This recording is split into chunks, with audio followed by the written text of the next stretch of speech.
Bonjour à toutes et à tous, je suis Virginie Ducrot, chargée de mission prévention à la Caisse primaire d'assurance maladie du Tarn et je suis ravie de vous accueillir pour ce nouveau webinaire intitulé Cancer et féminité. Alors, comment se sentir femme et prendre soin de soi quand on est touché par un cancer? Selon l'image que l'on se fait de soi-même et de la maladie, l'après-cancer peut être plus ou moins facile à vivre. On le sait, la féminité, ça ne se réduit pas à l'apparence, mais c'est parfois difficile de se sentir bien dans son corps après avoir cette pathologie et surtout en fonction des effets secondaires que peuvent entraîner les traitements. La présentation qui va suivre va être réalisée par deux kinésithérapeutes experts en scénologie qui sont membres du réseau du cancer du sein, la RKS, Madame Alibert et Monsieur Villieu, ainsi qu'une socio-esthéticienne, Madame Ogrodowski. Donc, pendant tout le temps de la présentation, vos micros seront coupés, mais vous pourrez quand même interagir avec nous et poser toutes les questions que vous souhaitez par l'onglet Discussion, qui est matérialisé par une bulle en bas de votre écran. Nous y répondrons à la fin de la présentation. Donc, n'hésitez pas à poser toutes vos questions, même pendant les interventions. Nous y répondrons après. Comme tous les webinaires que nous réalisons, ce webinaire sera en replay sur la chaîne YouTube de l'assurance maladie du temps dès demain. Et je vais maintenant laisser la parole aux intervenants qui vont se présenter un peu plus profondément. Voilà. Bonjour à tous. Donc aujourd'hui, on va vous parler d'un sujet à la fois très riche, très complexe, qui est la féminité dans un contexte de cancer. Voilà, très contente de parler aujourd'hui de ce sujet qui est très important et en espérant vous apprendre des choses.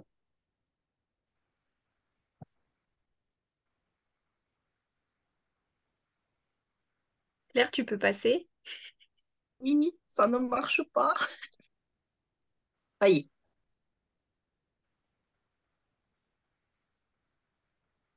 Donc on va commencer par un regard croisé entre professionnels mais aussi auprès des patients, vous allez voir. Ensuite, on va faire un petit topo sur la sexologie et enfin sur l'image du corps en général. Donc, la féminité, c'est quoi? Eh ben, c'est très compliqué de répondre à cette question. Voilà, donc il y a beaucoup de mots qui ressortent. Effectivement, on pense beaucoup à l'apparence. Quand on pense à une femme, on pense à voilà, une femme qui est apprêtée, maquillée, etc. Mais il n'y a pas que ça. C'est aussi une façon d'être, une façon d'agir. Voilà, c'est vraiment un sujet très vaste. Et pour commencer, on a évidemment posé la question à nos patientes parce que nous, on a beau, on va dire, être un peu dans ce milieu, être un peu concerné, on n'y est quand même pas passé personnellement, donc c'est sûr que c'est quand même vous qui en parlez le mieux. J'ai vraiment posé la question directement de leur dire, pour vous, en quoi la maladie a impacté votre féminité.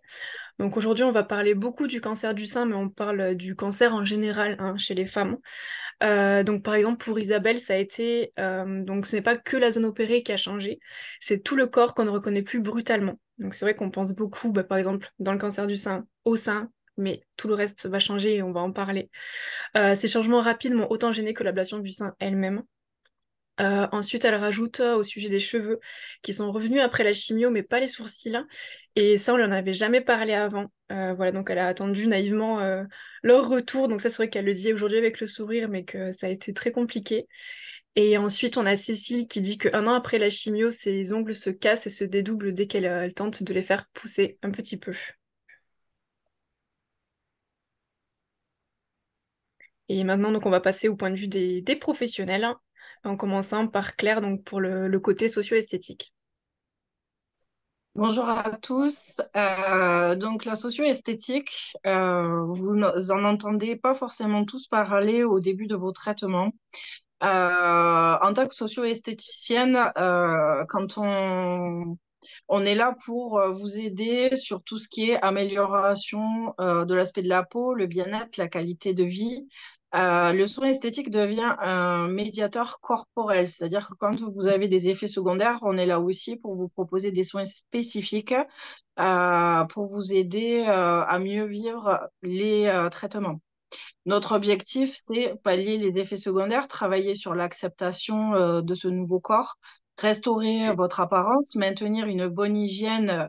Ça passe aussi par des produits, des gammes de produits spécifiques pour éviter d'altérer encore plus votre peau. Favoriser la détente et la relaxation. On sait à quel point ça peut engendrer du stress, de l'angoisse. Donc, on est là aussi pour vous accompagner à ce niveau-là, vous réconforter et vous apporter aussi un toucher différent. Vous réapproprier votre corps par le toucher.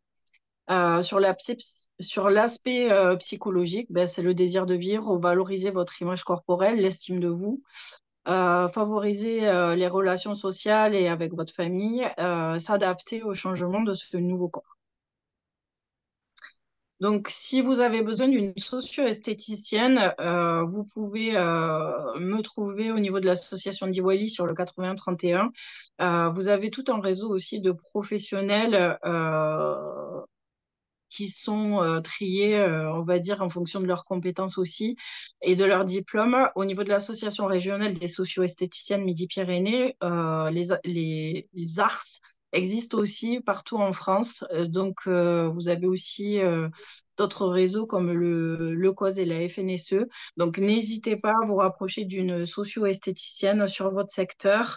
Euh, voilà. Donc, je passe le relais à mes collègues kinés pour vous parler de leur profession. Alors, la kiné du sein, concrètement, qu'est-ce que c'est? C'est vrai que souvent, on ne sait pas trop qu'est-ce qu'on fait en séance. Donc, déjà, en premier lieu, on va dire, ça va être prendre soin de la personne. Donc, au même titre qu'après une opération du genou, on va prendre soin donc, de la zone qui a été impactée par la chirurgie, sachant qu'on peut commencer évidemment les soins avant, en soins préopératoires, pour préparer justement. Donc, on va prendre soin de vous, on va dire, que ce soit homme ou femme, faut préciser, sur tous les aspects qui peuvent être, on va dire, tout ce qui peut être impacté par les soins, la chirurgie, etc. Donc, ça va être la zone, les cicatrices, la peau, les articulations autour. Voilà, c'est très, très, très, très vaste et surtout, on s'adapte toujours à la personne. Donc, on ne peut pas savoir avant de vous voir ce qu'on fera. Ensuite, l'idée, c'est vraiment de vous réadapter, on va dire, à ce nouveau corps. Donc encore une fois, on ne parle pas tout de suite d'acceptation, hein, mais voilà, d'arriver à toucher, à voir, etc. On essaie vraiment de vous accompagner vers ça pour que ce soit vous qui soyez au cœur de cette prise en charge et voilà, que tout aille mieux, on va dire, le mieux possible. Et ensuite, le dernier aspect, je dirais quand même le plus important, c'est vraiment ramener de l'activité dans votre vie. Parce que kinésithérapie, ça veut bien dire thérapie par le mouvement, donc c'est clairement ce qu'on va faire. De ramener du mouvement, donc ça peut être du mouvement très spécifique au début, au niveau du bras, de l'épaule, etc. Mais après, aller carrément vers l'activité physique, vers l'activité professionnelle aussi. Voilà, c'est vraiment cette activité qui va vous aider le plus, on va dire, et sur le plan physique, évidemment, mais aussi sur le plan psychologique, sur le plan social, voilà, pour encore une fois aussi, l'estime de soi, on va beaucoup en parler aujourd'hui, mais c'est vraiment un truc qu'on va beaucoup, beaucoup, beaucoup aborder en séance. Donc voilà, je sais pas si Hervé, tu as quelque chose à rajouter. Alors oui, oui, oui, sur l'activité physique, c'est important. Bonjour d'abord, mais en tout cas, l'activité physique est importante à court terme sur ben, l'aspect fonctionnel, la lutte contre la fatigue, et également sur le plus long terme sur la prévention des rechutes de la maladie cancéreuse, notamment sur les cancers hormonodépendants. Donc, c'est important de mettre les patientes dans des protocoles d'activité qu'elles vont acquérir. Certaines, des fois, l'ont déjà, mais certaines ne l'ont pas, et donc il va falloir l'acquérir parce que c'est aussi un élément thérapeutique sur la maladie. Voilà. Et je vois effectivement en commentaire que vous parlez donc du réseau des kinés du sein. Effectivement, c'est un réseau qui existe au niveau national pour trouver les kinés proches de chez vous qui sont formés. Parce que c'est pas dans notre formation initiale en fait qu'on apprend tout ça, c'est vraiment sur des formations qu'on fait après. Donc c'est super important que votre kiné ait fait tout ça et soit référencé, voilà, pour que vous le trouviez facilement et surtout que les techniques soient vraiment les plus adaptées possibles, quoi. Juste pour précision, on vous mettra tous les liens, parce que je vois qu'il y a beaucoup de questions pour nous trouver. On vous mettra tous les liens dans le replay en dessous de la vidéo pour que vous puissiez nous trouver. petit aparté. Donc pour la suite, du coup, je te laisse continuer, Lucilla. Oui. Donc, quand on pense à la féminité, l'estime de soi, etc., c'est quand même un gros impact psychologique. Donc là aussi, on va vous donner quelques petites clés. C'est pas un travail qui est simple hein, de retrouver l'estime de soi, mais vraiment, il y a plein de petites choses qui peuvent être mises en place. Voilà, vous allez voir. Donc déjà, qu'est-ce que c'est concrètement l'estime de soi? Donc c'est un mélange entre la confiance de soi, la confiance en soi, donc se sentir capable de, l'amour de soi, clairement l'amour qu'on se porte à soi, donc c'est certes narcissique, mais pas que, c'est important aussi. La vision et l'image qu'on a de soi-même et aussi l'acceptation de soi. Donc c'est vraiment ce mélange que vous avez là dans le trèfle qui résume un peu tout. Ce qui peut beaucoup aider pour tout ça, c'est tout ce qui est pratique psycho-corporelle. Je sais pas si c'est un truc qui vous parle ou pas. En fait, ça regroupe tout un tas de choses. Donc, on va y avoir. En fait, c'est relié encore une fois le corps et l'esprit. Grand sujet, mais ça va être tout ce qui est par exemple le yoga. Yoga signifie de base unir donc le corps et l'esprit pour justement ce côté corps, ce côté aussi un peu méditation, voilà, se retrouver avec soi-même, tout ça, c'est un grand domaine, mais c'est plein de petites choses qui peuvent vraiment porter leurs fruits. Et à côté, vous avez l'ananas des besoins, donc ça reprend la pyramide des besoins de Maslow, où on a les besoins, on va dire, vraiment vitaux en bas, et plus on monte, on est sur des choses plus du bonus, et l'ensemble fait vraiment justement l'auto-accomplissement, la réalisation de soi, etc. Et on voit que le besoin d'estime, donc c'est celui qui est en bleu là, qui est quand même sur le haut de la pyramide, il fait vraiment partie de cette qualité de vie.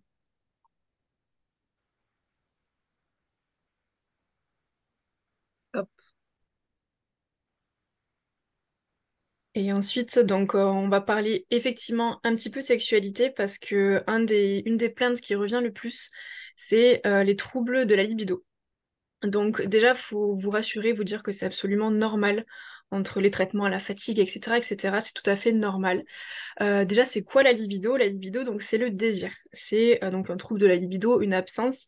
Ça va être une absence de désir. Donc, vous voyez là sur la courbe, le désir, c'est vraiment la toute première étape pour la sexualité, l'excitation, etc. Donc, si on n'a pas le tout début du processus, ça sert à rien d'aller jusqu'à la suite. Donc, c'est-à-dire, ça sert à rien d'aller voilà, sur un rapport sexuel. Vraiment, s'il n'y a aucun désir, ça va juste mal se passer.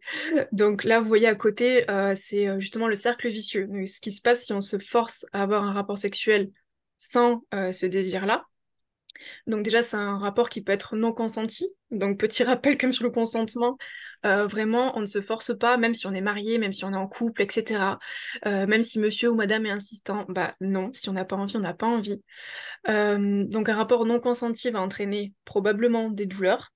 Du coup, le périnée va se contracter, être encore plus douloureux, et ça va vraiment être le cercle vicieux. Donc dans ces cas-là, qu'est-ce qu'on fait? On va consulter. Donc un sexologue, un sexothérapeute, il y a souvent d'autres médecins, d'autres professionnels de santé qui se forment en plus, on va dire, pour pouvoir répondre à ces questions-là. Et dans tous les cas, c'est communiquer avec son ou sa partenaire.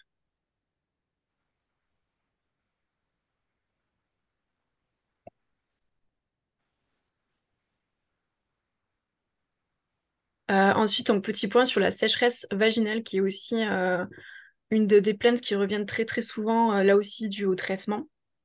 Donc déjà, il faut vous dire pareil que c'est très fréquent et qu'il y a des solutions qui existent. Donc vraiment, parlez-en. Le conseil qu'on va vous donner beaucoup aujourd'hui, c'est parlez-en. Donc concrètement, qu'est-ce que c'est une sécheresse vaginale? Ça va être une sécheresse des muqueuses, donc au niveau de la vulve et de l'entrée du vagin. Donc les muqueuses sont des tissus qui doivent être en permanence humides. Et là, le fait qu'ils soient secs, qu'elles soient sèches, pardon, va entraîner justement des rougeurs, sensations de brûlure. Vraiment, ça peut être très douloureux. Donc ça peut ressembler aussi à d'autres affections féminines, d'où l'importance de consulter pour vraiment que le diagnostic soit posé.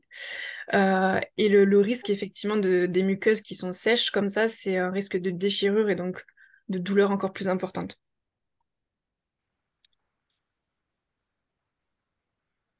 Donc là aussi, consulter.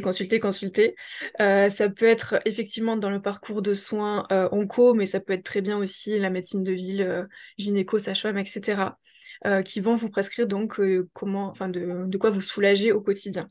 Donc vraiment, il faut vous dire qu'une sécheresse, faut la prendre en charge tous les jours et pas que au moment des rapports. Vraiment, c'est pas ça l'important. Là, l'important, c'est votre confort à vous. Donc avec des crèmes, des ovules, ça c'est la personne qui vous dira.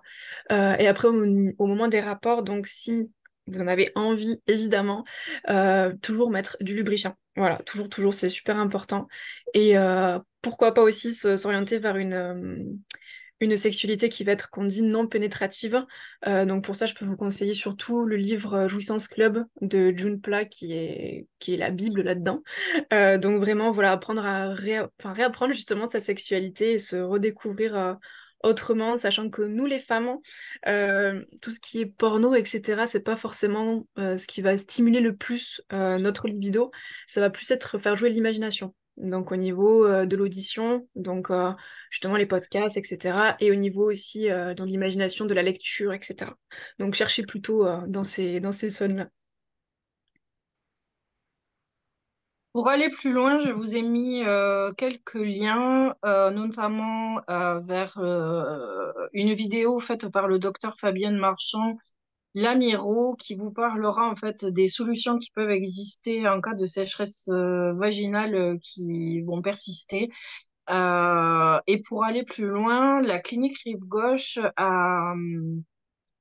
a mis en ligne aussi sur son compte Instagram, vous les trouvez aussi sur YouTube, des vidéos animées par le docteur Perrino, qui est gynécologue et obstétricien, et le docteur Vogli Machi, qui est aussi chirurgienne, gynécologue, scénologue.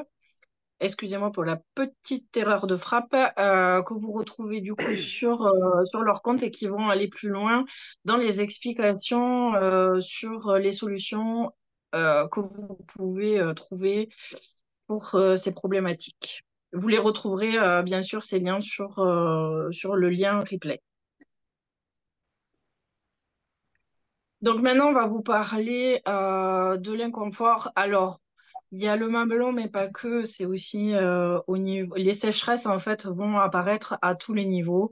En général, c'est des problématiques récurrentes sur un peu tous les traitements chimiothérapie, radiothérapie. Les traitements sont vraiment. Les apports pour apaiser sont différents si vous faites de la radiothérapie ou de la chimiothérapie. Donc, n'hésitez pas à vous rapprocher des socio-esthéticiennes pour qu'on puisse aller un peu plus loin dans les explications. Parce que là, sur 1 heure, c'est très, très court pour vous expliquer tout ce qu'on peut vous apporter. Mais sachez qu'il existe vraiment des gammes spécifiques pour apaiser et pour réparer la peau. Donc, n'hésitez pas à en parler à des professionnels. Vous avez aussi de la lingerie spécifique, donc sans couture ou alors avec des fermetures qui se font par le devant pour éviter, ben voilà, on sait que quand il y a des problématiques au niveau du sein, on va avoir des problèmes de mobilité, d'où l'intérêt aussi de faire appel au kiné pour vous aider aussi en ce sens. Vous avez de la lingerie aussi spécifique post-chirurgie pour vous aider à une meilleure cicatrisation. Ce sont des brassières compressives. Il y a beaucoup de choses malheureusement qui sont pas prises en charge par la sécurité sociale, mais sachez que ça existe. Vous pouvez les retrouver au niveau des orthopédistes. Ce sont des professionnels auxquels on ne pense pas du tout quand il s'agit de lingerie ou de prothèses, mais ça fait partie des professionnels qui peuvent vous proposer euh, ce type de choses. Euh, Privilégiez de la lingerie en coton, sans armature. Et n'hésitez pas aussi à vous rapprocher de vos mutuelles. Merci Olivia pour le petit rappel. Certaines mutuelles peuvent participer. Alors, soit ce sont euh, sur des fonds spécifiques, donc n'hésitez pas à leur poser la question quand vous êtes sur un parcours cancer. Je te laisse prendre la suite, Lucille. Donc ensuite, quand on va revenir sur l'inconfort du mamelon, vraiment si ça vous gêne qu'il soit touché déjà par les vêtements, imaginez donc par le ou la partenaire. Donc vraiment, on communique, on communique, on communique, on lui explique que ça fait mal, qu'on n'a pas envie. Voilà, il faut le dire, faut pas serrer les dents et se dire ça va passer. Non, on le dit. Ensuite, donc, d'un côté, on peut avoir un inconfort, de l'autre, des fois, on a une insensibilité, donc vraiment un téton qu'on ne sent plus. Donc, ça peut revenir, comme ça peut ne pas revenir. Donc, ça, on peut pas savoir à l'avance. Dans tous les cas, si ça revient, ça prend beaucoup, beaucoup de temps, parce que ce sont vraiment les terminaisons nerveuses qui vont cicatriser. Et les cellules nerveuses sont des cellules vraiment très complexes à refaire pour le corps, donc ça prend du temps. Donc, déjà, voilà. Un peu de patience, là aussi, on va vous en demander beaucoup, mais là aussi. Donc là aussi, comme j'ai dit, on développe du coup d'autres zones érogènes. Ça se développe tout au long de la vie. Et après, il y a aussi des possibilités de douleur, même si la plaque aréolo-malléolaire, je vais y arriver, n'est plus là. Donc ça, ce qu'on appelle les douleurs fantômes, donc au même titre que les douleurs du membre fantôme. Donc c'est pas du tout anormal, on va dire, d'avoir ça après mastectomie. Même s'il y a eu reconstruction, voilà, c'est tout à fait normal de pouvoir sentir des choses même après. Donc là aussi, il faut se réapproprier la zone, donc réapprendre à la regarder, à la toucher, etc. Et donc ça, pareil, ça va prendre du temps, mais ça va passer. Oui, Hervé. Euh, Oui, ce que je voulais dire, c'est que sur tout ce qui est cicatrice hyperalgique ou trouble de la sensibilité, il y a aussi des soins de désensibilisation qui se font. Alors, moi, j'ai l'occasion d'en faire, par exemple, au niveau des mains, sur les mains opérées, quand il y a des hyperalgies, et c'est quelque chose qui est adaptable au niveau de la zone opérée sur le sein également. Ça se fait à base de pinceaux plus ou moins doux, et donc c'est des frottements qui vont réentraîner le cerveau à l'expérience du toucher, de la sensation. Ça marche assez bien, c'est assez efficace en général. Voilà, Tout à fait, Hervé. Et puis, c'est des choses qu'on peut montrer aussi, nous, en tant que sociaux. voilà. Et qu'après, Euh, les patients peuvent faire de leur côté à la maison. Exactement. Et des gestes qu'on peut montrer et qui peuvent être faits à la maison. Je vais revenir aussi sur la sensibilité des cicatrices. Vous avez ce type de prothèses, en fait, ce sont des prothèses qui sont faites sur mesure, qui permettent, en fait, de faire en sorte que les cicatrices ne touchent pas le vêtement. Vous les mettez dans votre soutien-gorge et ça permet de mettre à distance en fait vos cicatrices. Donc après, vous avez de la lingerie vraiment spécifique pour aller en piscine, y compris des prothèses qui sont spécifiques pour aller dans l'eau, qui vont pas s'altérer en fait avec la javel, le chlore, le sel, etc. Vous avez plusieurs types de prothèses. Vous avez celles aussi qui tiennent toutes seules, qui sont auto-adhérentes.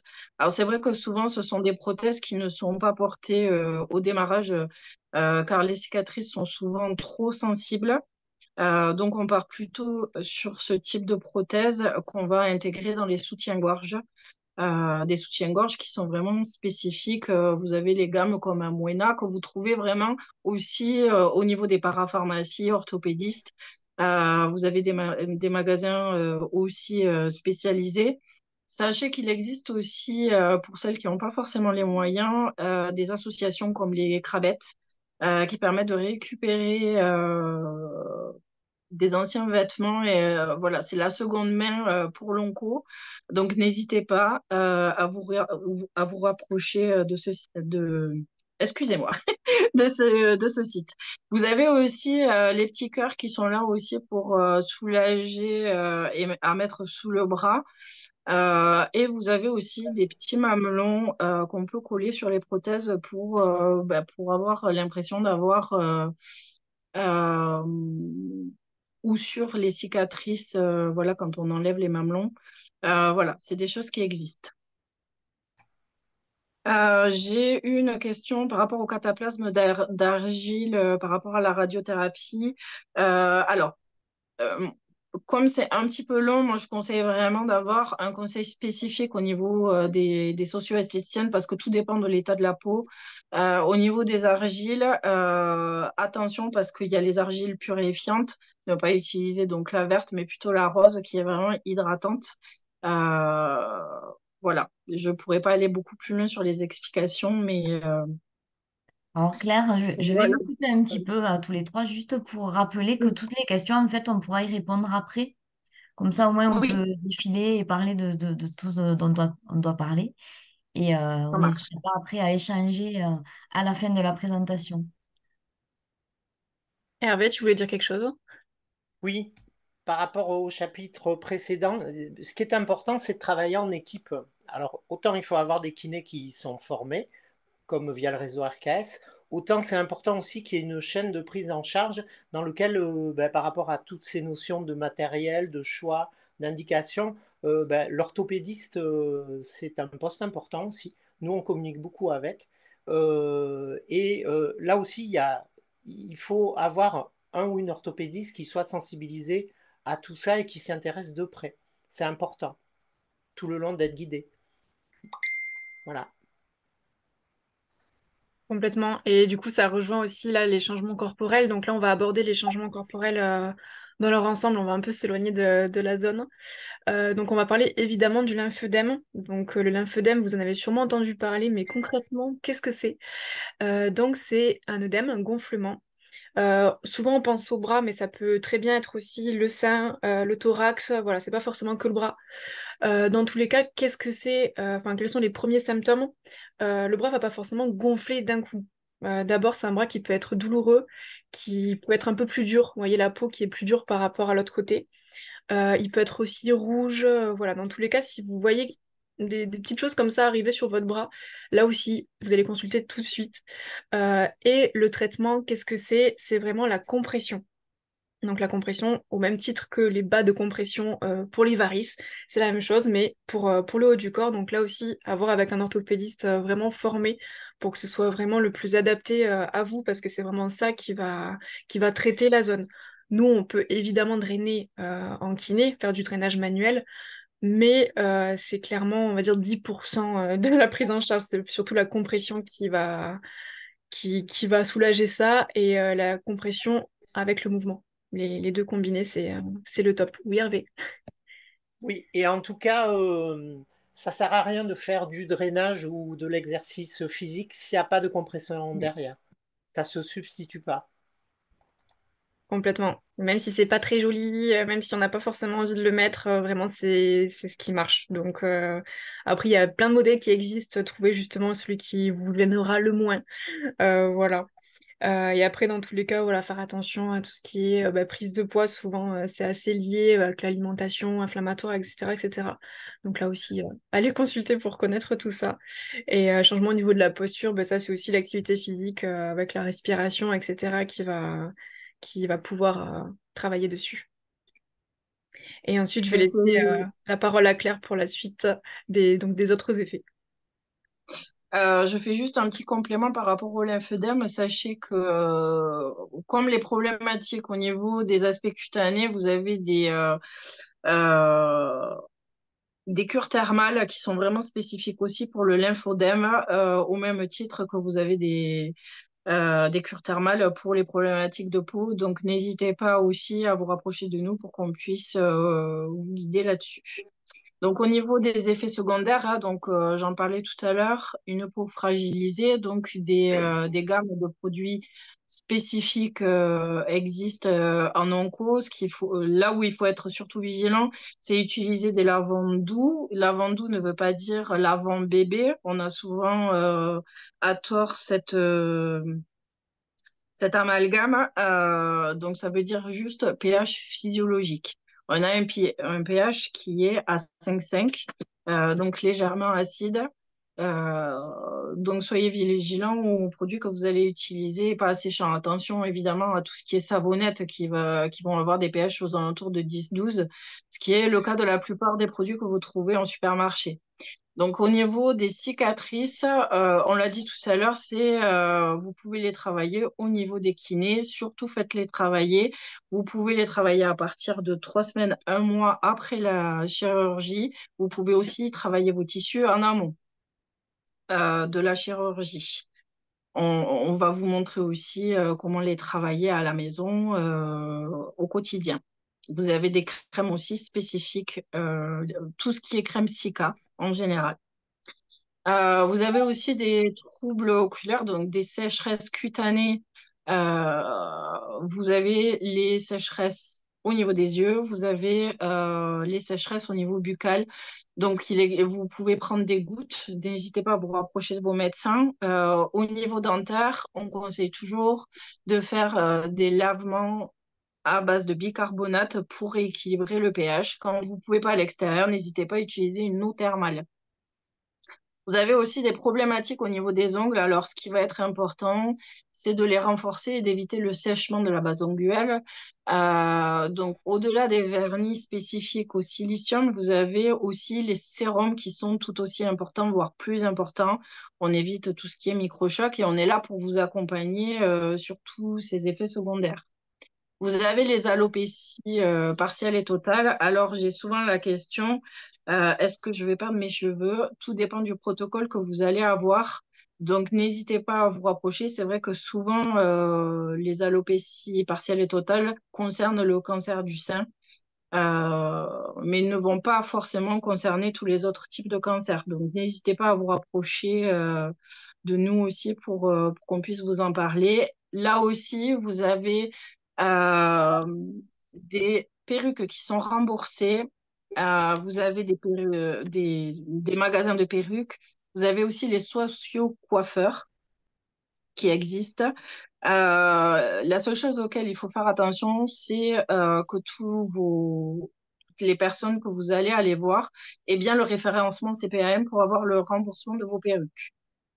Là, pareil, il existe des systèmes solidaires, donc n'hésitez pas à vous rapprocher de nous aussi pour qu'on puisse vous guider là-dessus. Tout ce qui est maquillage correcteur, j'ai souvent des femmes qui vont me dire le maquillage, oui, mais on doit se protéger du soleil. Donc, souvent, on fait un choix entre les deux. Non, aujourd'hui, il existe des gammes de maquillage correcteur en pharmacie qui contiennent des indices 50. Donc, aujourd'hui, vous pouvez tout à fait être féminine, mesdames, tout en ayant une protection solaire. Il est vraiment important dans avec ce type de traitement, de penser protection. Vous pouvez prendre un coup de soleil en hiver à travers une baie vitrée. C'est arrivé à plusieurs de mes patients. Donc surtout, soyez vigilants avec ça. Et après, vous avez la dermopigmentation. La dermopigmentation ou le tatouage. Soyez vigilants aussi aux personnes que vous allez voir. Allez voir des personnes qui sont formées. Tout le monde n'est pas capable vraiment de faire ce type d'intervention. Certains sont pris en charge, d'autres non. Euh, donc, on peut refaire les sourcils, on peut refaire l'aréole mammaire.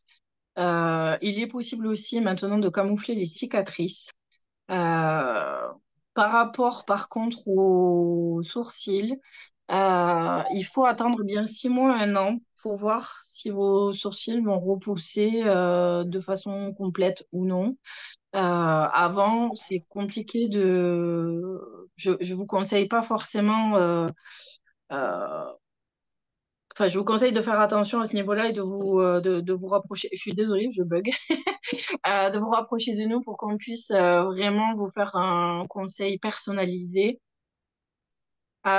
Si jamais vous souhaitez faire de la dermopigmentation au niveau des sourcils parce que vous avez peur de les perdre, il est conseillé de les faire avant les traitements chimiothérapie ou si vous voulez les faire pendant, c'est plutôt déconseillé ou alors il faut demander des analyses sanguines pour faire attention que votre taux de plaquettes soit suffisant pour pouvoir avoir une bonne cicatrisation par la suite. Voilà ce que je peux vous dire à ce niveau-là. C'est vrai que le délai est très court, donc j'ai essayé de faire vite. Je vais laisser la parole à Hervé parce qu'au-delà d'être kiné, il est aussi photographe. Nous avons pu collaborer ensemble sur des séances photos auprès de nos patientes. Euh, donc c'est bien aussi d'avoir un regard différent de nos professionnels. Donc je vais lui laisser la parole. Voilà, donc ben, pour moi, en fait, il y a mon travail de kiné, et puis de temps en temps, après, il y a un prolongement qui se fait sur ben, l'image qu'on a de soi. Ça vient souvent naturellement dans les discussions avec mes patientes et on concrétise ça au-delà donc, du travail de kiné par un travail de photographie. Euh, Évidemment, ce qui se passe lors d'une intervention sur le sein, c'est que on l'a dit, ça peut être vécu comme une mutilation, comme une atteinte à son intégralité physique, et donc ça impacte notre estime de soi, d'autant plus que dans notre société, en fait, l'estime de soi, elle est confrontée largement de par le flot d'images quotidiens qu'on voit, qu'on subit peut-être des fois, elle est confrontée donc aux idéaux véhiculés par tous les supports médiatiques. Je ne vous ferai pas la liste. Euh, et donc ces idéaux font finalement référence aujourd'hui à un corps, à un physique qui est normé. Et il existe donc un lien entre le corps perçu et le corps idéal. Et donc, si un écart se crée entre les deux, et c'est souvent le cas au moment d'une chirurgie du sein, eh ben, ça peut générer une insatisfaction personnelle.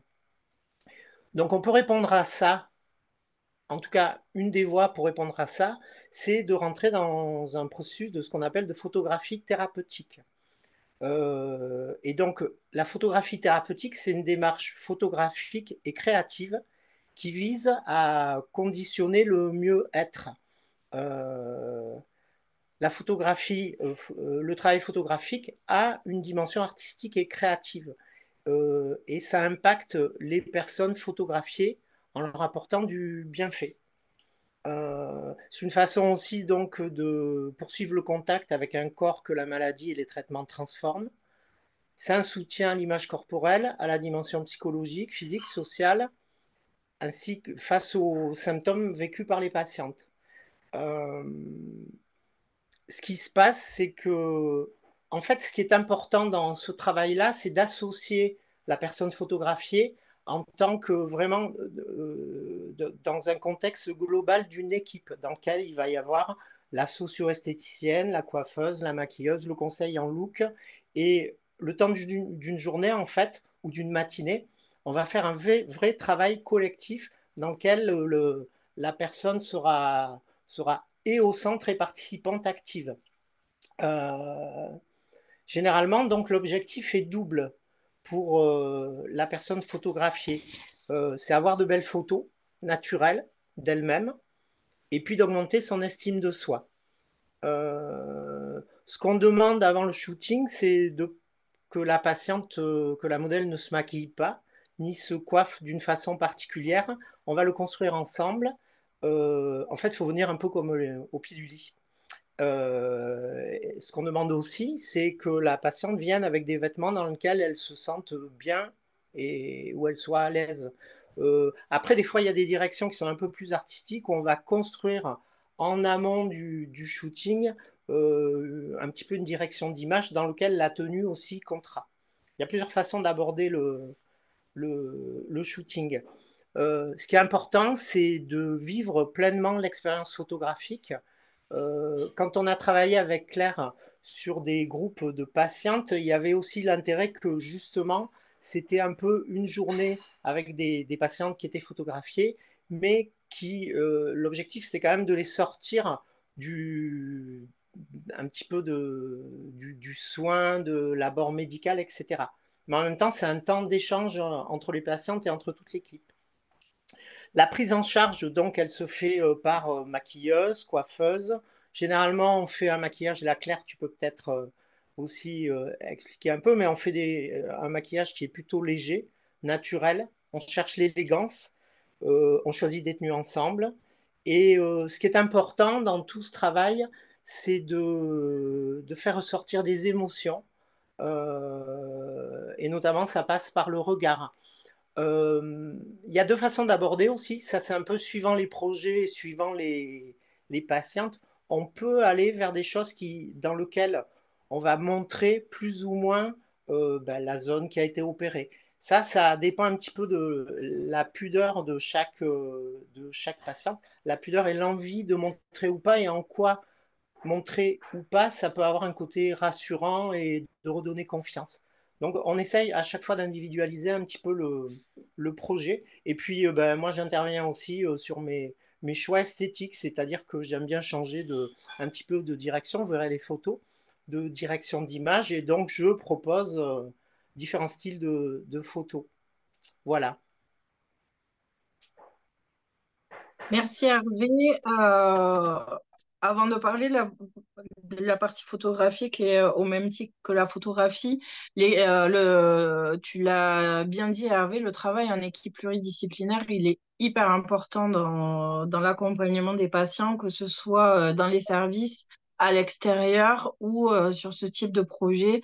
On a tous un regard différent et on apporte tous à notre manière quelque chose de différent. Donc, c'est vrai que les projets photographiques, moi, au-delà de la socio-esthétique, mon ancien métier, c'était maquilleuse. Donc, j'ai essayé aussi d'associer mon métier de maquilleuse à ce type de projet. Et on se rend compte qu'il y a un regard avant et un regard après. Hervé, donc là, sur ce type de projet, c'est vrai que c'est du maquillage un peu plus naturel. Moi, j'ai pu travailler sur un projet un peu différent, là, cette fois-ci en individuel, mais en équipe pluridisciplinaire. Un travail d'écriture, que ce soit avant, pendant ou après la séance. Vous pouvez voir le jeu de mots sur le côté. Ce sont des témoignages de patientes avant, après et pendant les séances, on a des mots qui reviennent, hein, bousculer, vrai travail intérieur de reconstruction, bienveillance, confiance, cadeau de la vie. On a un regard, un travail sur la cicatrice pendant la séance qui est assez important. Souvent, ce sont des patientes qui ont du mal à se regarder dans un miroir, qui après la séance arrivent à se regarder dans un miroir et arrivent à se trouver belles, jolies. Donc, c'est vrai que si vous avez l'occasion de faire une séance photo, mais même classique, je vous le conseille parce que vraiment, ça change beaucoup de choses au niveau de votre regard et du rapport au corps. Euh, j'ai pu voir aussi l'impact que ça pouvait avoir au niveau quand on travaille sur des expositions, le regard de l'autre sur la photographie, quand vous êtes à côté de votre photographie, voire même quand on va sur des projets qui vont jusqu'au défilé. Tout ça, ce sont un travail sur le corps et le rapport au corps qui peuvent être intéressants vraiment pour changer votre regard sur vous. Si je reprends le témoignage d'une patiente, je me suis regardée dans le miroir, je me suis plu. Voilà, ce sont des choses qui reviennent souvent en séance. Donc voilà, c'était nos regards croisés par rapport à ce type de projet. Donc là, on arrive à la fin. Est-ce que tu veux rajouter quelque chose, Hervé, avant que je passe à la prévention? Oui, juste un petit exemple. C'est pas dans le cas du cancer du sein, mais il y a un peu plus d'un an, j'ai photographié une équipe de copines. Et parmi donc ces copines-là, il y avait une dame qui avait une grosse déformation du dos, qui avait été opérée avec aussi une boiterie, donc une luxation de hanche, etc. Toujours est-il que on était plutôt dans le fait de faire des portraits simplement, et que cette dame, donc suite à notre shooting, dans la semaine, c'était l'été, elle est partie à la plage et elle s'est mise en maillot de bain à la plage, qu'elle n'avait jamais fait jusque-là. Ça, c'est, je trouve, un bel exemple de comment l'image de soi peut être renforcée. On se retrouve face à soi et on arrive à s'accepter tel qu'on est. Et ça permet d'oser aussi. Je trouve ça, enfin, pour moi, c'est une de mes grandes victoires dans mes derniers shootings sur cet aspect-là, en tout cas. Et alors que c'était pas Ouais, prévu en plus. Ça avait j'ai un peu jamais le été aussi. même, j'ai un peu le même témoignage avec une patiente qui n'arrivait pas à se montrer toute nue devant son nouveau conjoint. Quelques semaines après, elle a pu se montrer toute nue et ils se sont mariés.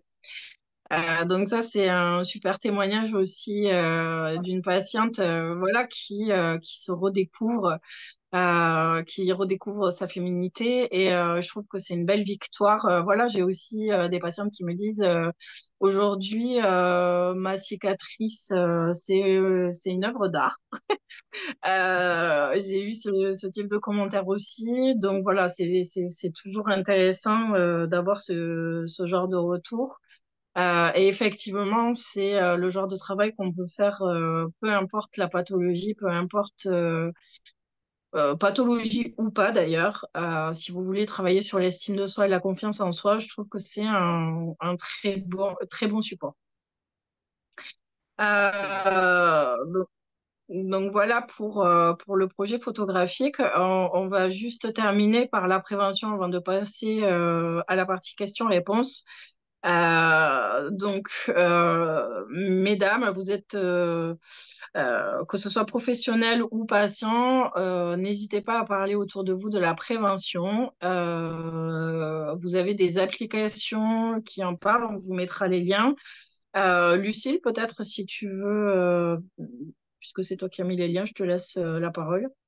Alors l'idée de ces applications déjà c'est entièrement gratuite. C'est vraiment en fait de rappeler aux femmes de le faire déjà régulièrement et savoir comment le faire surtout. Donc en fait vous êtes vraiment guidé étape par étape. L'idée quand on fait cet auto-examen, c'est pas de se dire je vais trouver quelque chose, je vais chercher, il y a forcément quelque chose. Non, c'est d'abord apprendre à se connaître pour justement, si un jour ça arrive, bah, ça sera pris en charge rapidement et donc le mieux possible. Vraiment, c'est apprendre à se connaître et à connaître cette zone, tout simplement. Donc là, on vous a mis les gestes d'autopalpation. Donc on dit auto-examen, pourquoi? Parce que l'autopalpation n'est pas suffisante. Donc quand on fait l'autopalpation, déjà, on pense bien à faire des mouvements circulaires. On passe au niveau sous les aisselles et bien au niveau des clavicules aussi. C'est important de voir s'il y a des suintements et s'il y a des changements au niveau de la peau. Voilà. Après, on passe brièvement dessus. L'idée, c'est vraiment de vous donner des informations pour pouvoir faire circuler au maximum autour de vous pour prévenir au maximum. On sait que les retards de prise en charge entraînent aussi des traitements qui sont beaucoup plus lourds. Donc, plus c'est pris à temps et mieux c'est. Donc, merci à tous d'avoir participé à ce webinaire. Et puis maintenant, on va pouvoir passer à la partie questions-réponses. Virginie, je te laisse peut-être. Du coup, je vais reprendre la main. Merci à tous les trois, hein. C'est vraiment très intéressant. Alors, il y a eu pas mal d'échanges, déjà, je vois dans la zone aux commentaires. Si vous avez pas eu le temps de poser vos questions, mais que vous en avez, n'hésitez pas, parce que ça vient dans le fil de discussion au fur et à mesure. Je vais peut-être reprendre certaines choses qui ont été dites dans les commentaires, parce que peut-être tout le monde ne les a pas vues passer. Donc effectivement, comme disait Claire, on va vous mettre pas mal de liens sous le replay quand il sera à disposition sur la chaîne YouTube de l'assurance maladie. Donc vous pourrez le consulter ultérieurement, notamment sur le réseau des kinés du sein, sur le socio-esthéticienne. La Ligue contre le cancer rappelle qu'ils font aussi des soins socio-esthétiques. Euh, L'adresse des crabettes aussi.fr que je pourrais peut-être ajouter. Donc, on nous spécifie que c'est une chaîne solidaire dédiée donc au cancer pour avoir des prix modérés. On avait une question après. Est-ce qu'il vaut mieux faire que du palpé roulé au niveau des kinés ou bien alterner avec du LPG pour décoller les adhérences au niveau des cicatrices? Alors, bah, tout dépend de la cicatrice, déjà. Et après, bah, les deux sont intéressants et complémentaires, donc pourquoi pas faire les deux.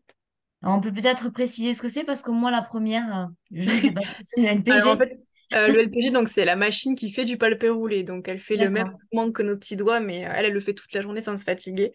Donc au final, voilà, les deux sont assez complémentaires et assez similaires. C'est juste une histoire de force, surtout différente.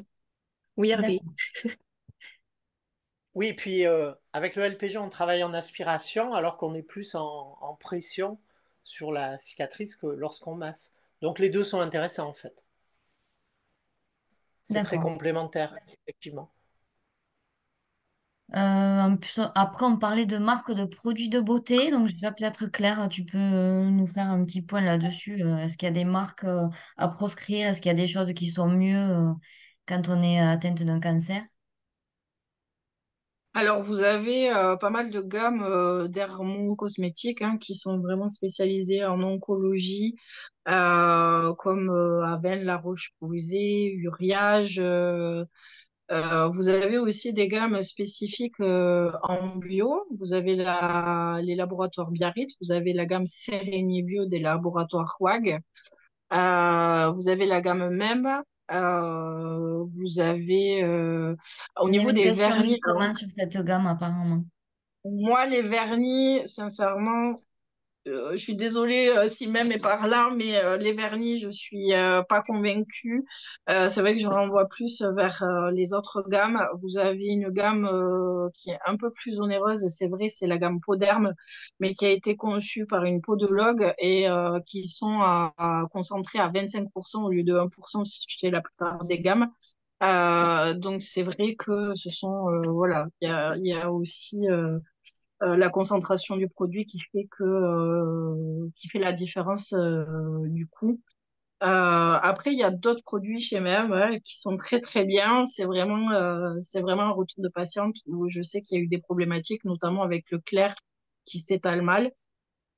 Mais au-delà des vernis, ce qui va être important, et c'est vrai qu'avec les dernières informations qu'on a pu avoir à ce sujet-là, c'est vrai qu'il y a le filtre UV qui serait pas forcément nécessaire.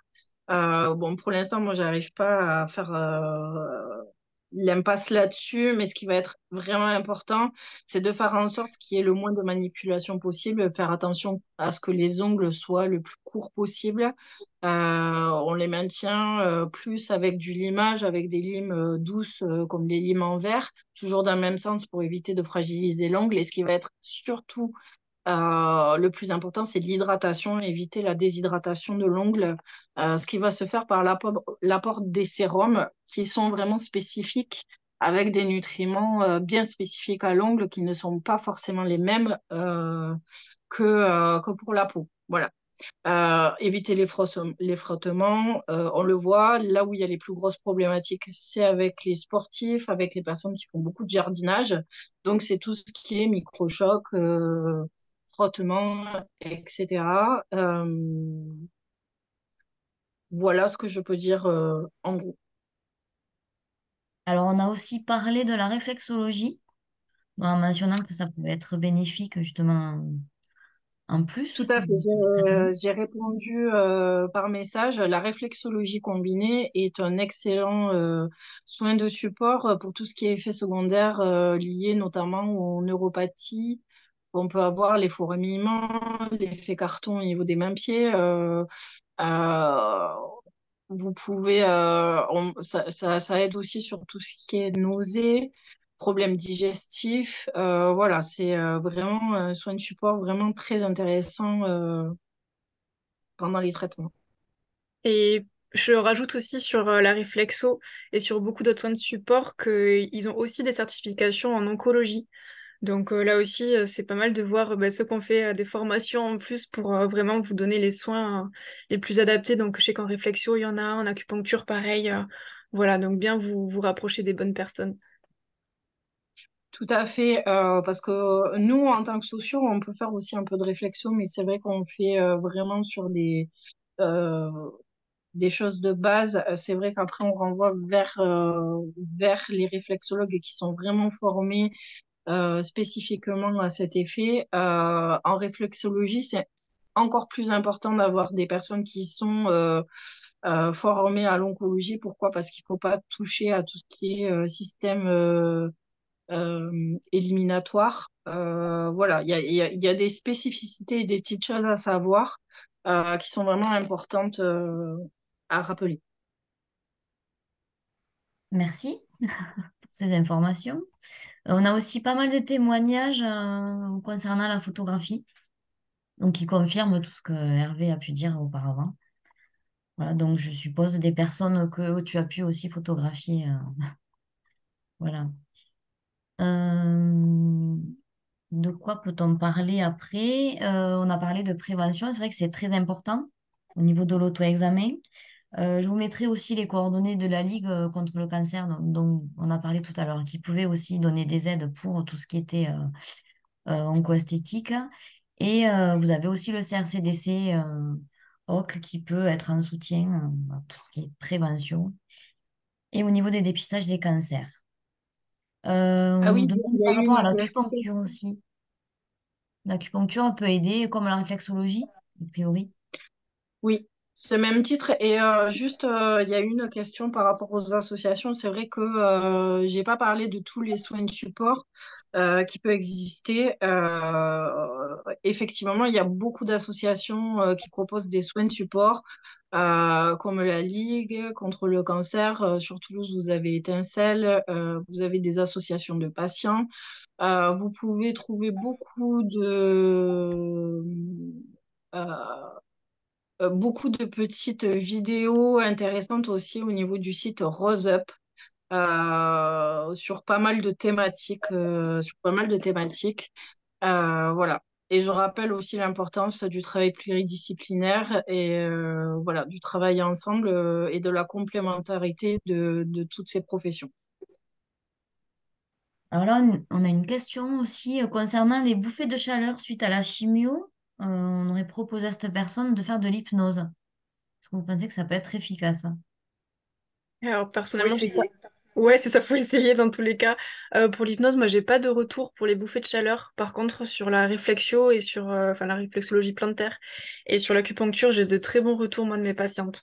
Donc, qui ont eu des bouffées amoindries et plus espacées. Donc, vraiment, faut essayer, Et Il faut l'activité tester en physique fait. aussi. bien sûr. Oui. Mm. Oui, on en a parlé de l'activité physique. D'ailleurs, est-ce que vous avez des conseils par rapport à ça? Quelle activité on peut pratiquer? Avec qui? Là, pareil, il Tout. existe beaucoup de... Oui, pardon. Vas-y, Hervé. Je disais, on peut tout faire hein, du moment qu'on le fait avec plaisir ou que on finit par y trouver du plaisir parce que on n'a pas tous les mêmes habitudes en termes d'activité, de comportement face à l'activité physique. Ce qui est important, c'est d'être progressif, de tenir compte de l'état général de la patiente, notamment dans la phase intensive de soins. Donc ça mérite d'être adapté. C'est là où le kiné, pour démarrer ce type de démarche, est important. Et après, effectivement, toi, tu peux peut-être préciser, mais il y a beaucoup maintenant d'associations qui proposent qui du rugby sans contact, qui Hmm. de l'épée aussi, de l'escrime ou Oui, de vous avez, l'aviron, c'est etc. ça. Vous avez plusieurs associations. Vous avez les Dragon Ladies. Alors là, c'est Hmm. plus euh, de la rame. C'est un peu style aviron, mais un peu différemment. Vous avez les Rubies au niveau du rugby sans contact. Vous avez le réseau CAMI aussi pour le sport adapté. Voilà, ce qui est important de savoir, c'est effectivement se rapprocher des kinés pour le démarrage avec des exercices spécifiques. Nous, pendant les traitements, on a des kinés qui viennent aussi avec des petits vélos à mettre au bout pour les personnes qui ont peu de mobilité, qui ont du mal à se déplacer pour quand même garder une activité physique. Vous avez ce fameux vélo que vous pédaliez, j'ai envie de dire, que vous mettez au niveau des pieds du lit ou voilà, quand vous êtes sur votre canapé, ça permet quand même de maintenir un minimum d'activité. Voilà. Et puis pour avoir les exercices spécifiques, toujours nos kinés qui sont très importants au démarrage. Et après, il y a les maisons sport santé aussi qui existent de plus en plus, qui, elles, référencent en fait tout ce qu'il y a sur le territoire. Donc vraiment, allez-y, ils sont là pour ça, ils font des tests et tout ça avant justement. Et c'est vrai que Cécile le dit, mais il y a aussi donc là, on a la chance sur Albi d'avoir un hôpital de jour, donc à la clinique Toulouse-Lautrec, qui propose de la réhabilitation à l'effort. Et tout ça, c'est entièrement pris en charge. Sur Toulouse, vous avez aussi un service de réhabilitation à la clinique de l'Union. Alors merci, c'est vrai qu'on ne le sait pas forcément tout ça, donc c'est important de le dire. On a aussi un commentaire concernant les appareillages type manchon. Ne pas hésiter à prendre rendez-vous avec un orthopédiste. Et au Oui, niveau des compressions, c'est peut-être un peu plus esthétique que ce qu'on a pu voir auparavant. Donc voilà. Mais c'est-à-dire, ça peut même être un élément de mode. Mm. Voilà. c'est-à-dire, en fait, il y a beaucoup de matériel différent. Et donc là, l'intérêt, c'est vraiment d'avoir affaire à une orthopédiste ou un orthopédiste qui connaît l'ensemble des possibilités et qui saura adapter. Donc, là aussi, il faut s'adresser à des gens un tant soit peu spécialisés quand même. Mais c'est ce qu'on a dit tout au long de ce webinaire. De toute façon, n'hésitez pas à consulter les personnes qui sont professionnelles dans ce secteur-là, quoi. Donc, N'hésitez pas aussi à poser la question aux professionnels que vous rencontrez. Je pense que les kinés ou nous, en tant que socio-esthéticiens, on est en capacité aussi de pouvoir vous fournir des listes de professionnels, que ce soit socio-coiffure pour les prothèses, pour les vêtements adaptés, pour le sport adapté. Enfin, voilà, on est en capacité aussi de vous accompagner à ce niveau-là. donc là, le webinaire va toucher à sa fin puisque ça fait 1 heure déjà que nous sommes ensemble. Donc, est-ce que vous avez une dernière chose à ajouter avant de clôturer? On a déjà pas mal fait le tour. Oui. C'est bon pour vous? En tout cas, Oui, oui, moi, déjà, ce que je voudrais, pardon. non, non, vas-y. Ce qui est important, c'est que la patiente se sente écoutée et prise en charge et que donc elle ait affaire à des professionnels qui prennent du temps et qui savent proposer euh, un cursus, un ensemble de soins qui vont lui convenir et lui être adaptés. Et tout ça, ça évolue tout au long de la partie de soins et au-delà. Merci Hervé. Claire, tu voulais ajouter quelque chose avant de Non, moi, conclure? je voulais juste remercier tout le monde pour leur présence, car je vois que il y a du monde en ligne. Donc, merci beaucoup. Merci beaucoup aussi à Lucille et Hervé qui ont accepté de participer à ce webinaire avec nous pour compléter. Voilà, je trouve qu'avoir des regards croisés, c'est vraiment important.